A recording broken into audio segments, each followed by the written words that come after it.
Being that's coming up quickly.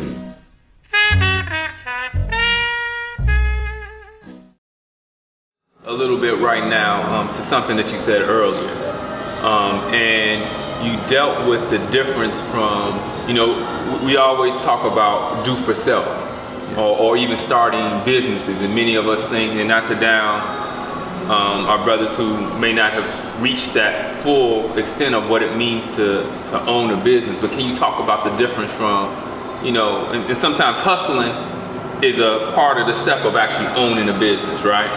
So, yeah. But can you kind of make that clear? Because sometimes we think that, I work really hard every single day and I'm working just with my effort, and we think that we have a business. So can you kind of talk a little bit more about what it is to actually own a business versus owning a job?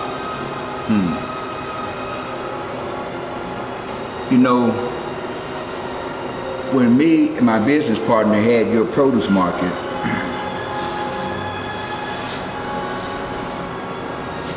we were able to travel to London, I think for about 12 days. And as we were in London, we had income coming in because of the effort of other people.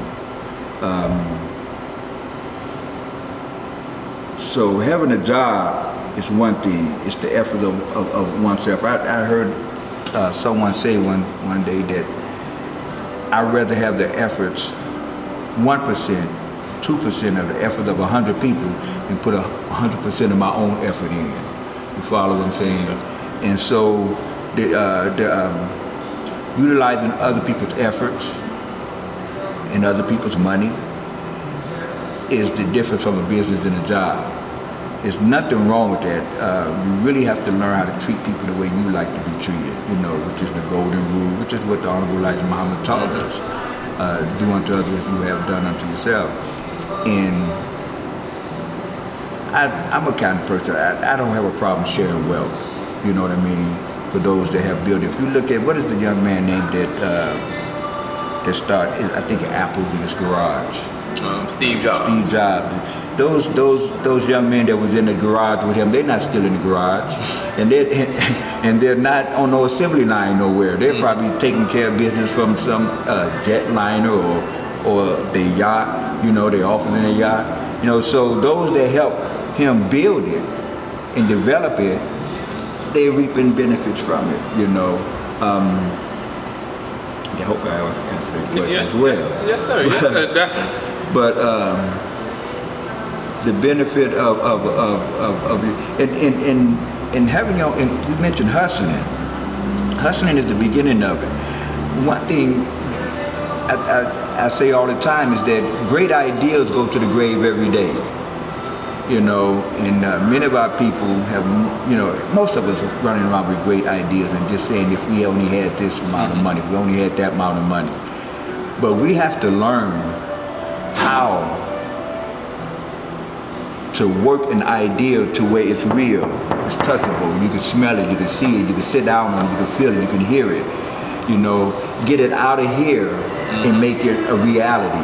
And that's and that's a walk, that's a struggle, it's a journey, and that's what we have to learn to do. And what it first started with taking it out of here and putting it on paper and looking at it and analyzing and looking at the mistakes that you didn't think about that was there already. You follow what I'm saying? Instead of just trying to get the money because you have an idea, and then you end up blowing the money because you don't know the process of making that idea a reality. Yes, sir. It's more than a notion, but it's very, very doable. You may change your idea after you start writing it down and see what it's like, but every day, if you're true to it, every day you will be doing something towards making that what started as an idea a reality. Yes, sir. But it goes from an idea to a plan. The idea has to turn into a plan before it does anything else. Yes, sir. Thank you. Thank you. Beautiful. Thank you, sir. I have another question that kind of goes back.